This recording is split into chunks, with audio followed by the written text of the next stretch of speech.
Uma vez que nós, e vocês vão se deparar com isso 99% das vezes aí, quando o cliente quer retomar a posse de um imóvel que ele emprestou. O que vai acontecer nesse caso? O contrato é verbal, ou seja, o que ele combinou entre o comodante, aquele, né, que empresta, e o comodatário, aquele que recebe emprestado, é verbal. Entre parentes, entre compadres, entre amigos, geralmente é assim. E aí, nós temos um outro problema. Se o contrato é verbal, por mais que eles tenham combinado, falando assim: olha, eu vou te emprestar por 2 meses, vou te emprestar por um ano. Como que nós vamos provar o prazo, se foi verbal? Entende como fica difícil? Então, o que eu trouxe para vocês no material? Eu trouxe 2 tipos agora de comodato. O comodato que nós vamos chamar propor prazo determinado, ele é mais fácil porque ele vai estar escrito, nós vamos ter ali uma data que começou o empréstimo e uma data que terminaria o empréstimo. E de outro lado, nós temos o comodato por tempo indeterminado. E aqui eu quero dar uma dica para vocês. Quando o cliente emprestou um imóvel verbalmente, por mais que ele combinou com o cliente, ou com um amigo ali, com um parente, olha, tal data eu quero o imóvel de volta. Mas como isso tudo foi verbal, o professor quer dar uma dica bem bacana para você. Quando você se deparar com um empréstimo verbal, considere aquele comodato como indeterminado, porque não vai ter como provar a data final. E eu vou te ensinar o que você vai fazer já já. Então, eu vou começar assim. A situação que o empréstimo foi reduzido a termo, tá? Então, nós temos um contrato de comodato escrito entre as partes, com firma reconhecida. E nesse contrato tem um prazo final. Olha, a partir do dia, eu quero o imóvel de volta no dia 1º de dezembro de 2021.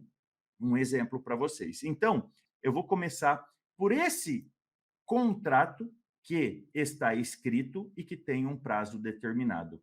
O que eu sugiro a vocês? Eu coloquei 2 observações. Observação número 1, ó, fim do prazo fixado e o comodante, lembra? Aquele que empresta, consentindo com a permanência do comodatário, aquele que tomou emprestado, sobre o imóvel, há a prorrogação do prazo do comodato por tempo indeterminado. Então, assim, ó, deixa o professor sintetizar para vocês. Isso, professor, eu adoro quando o senhor sintetiza, porque eu memorizo. Essa é a razão de eu sintetizar várias vezes para vocês saírem prontos da aula. Presta atenção. Você se depara com um contrato de comodato. Professor, eu sempre penso de deixar umas folhas aqui separadas para fingir que é o contrato, para ficar fácil vocês visualizarem. Então, assim, o cliente te traz um contrato de comodato. Ele emprestou gratuitamente o imóvel. Só que venceu o prazo dia 1º de dezembro de 2021. Então, de 1º de dezembro de 2000, vamos colocar 1º de dezembro de 2020, colocar um prazo maior para ficar fácil de visualizar. Só que só hoje o seu cliente chega no seu escritório dizendo: olha, eu emprestei durante a pandemia, eu emprestei para um amigo, um parente, um compadre, uma chácara. Ele estava com medo do Covid, ele queria ficar lá no mato. E eu falei para ele: vamos fazer o seguinte, fica o ano de 2020 todinho lá na chácara. Quando baixar a poeira, né? Você tomar vacina, todo mundo, você me devolve a chácara. Beleza.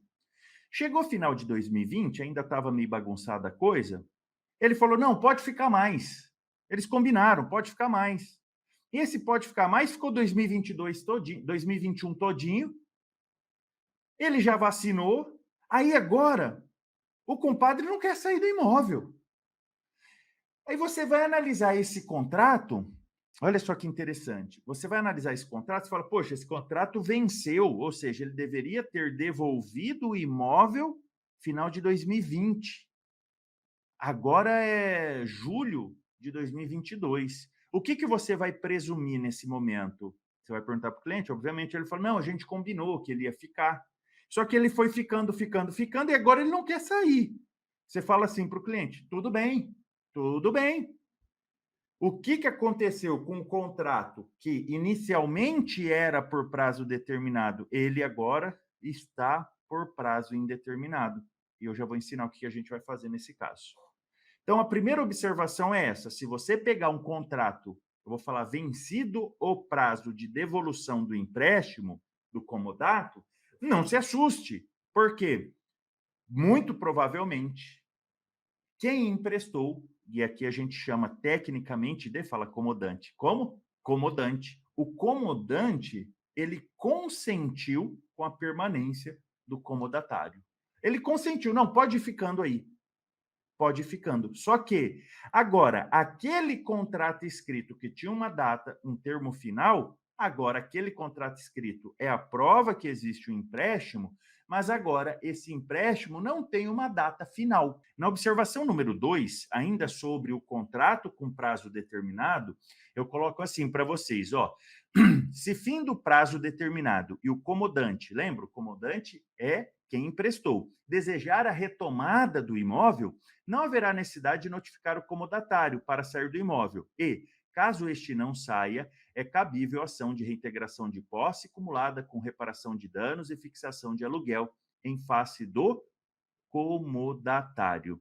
Então, preste atenção aqui. Ó, essa informação é importante. A primeira situação, nós vimos uma prorrogação do prazo e se torna por prazo indeterminado. Nessa segunda observação, chegou o final do prazo previsto no contrato e o cliente quer retomar o imóvel e a pessoa. Então, um exemplo. 1º de dezembro venceu o prazo. Dia 2 de dezembro eu falo, olha, eu quero o imóvel de volta, porque venceu ontem. A pessoa não sai, não sai, não sai, não sai, não sai, não sai. O que cabe você fazer nesse caso? Ajuizar uma ação de reintegração de posse. Por quê? Da data que vence o contrato, se não há o consentimento daquele que emprestou para permanência daquele que tomou emprestado no imóvel, aqui começa esbulho. Aqui começa o esbulho possessório. Ou seja, a posse que inicialmente o comodatário, aquele que recebeu emprestado, era legítima, a partir do dia seguinte do vencimento do contrato, ele não saindo do imóvel, ele começa a partir do dia 2. O meu exemplo era dia 1 de dezembro. A partir do dia 2, são atos de esbulho, ou seja, ele está esbulhando a posse do seu cliente. O que você faz nesse caso? Ação de reintegração de posse, acumulada com perdas e danos, que é possível, e já para fixar o aluguel. Pelo período que esse que era gratuito o empréstimo, agora eu não quero mais que seja gratuito.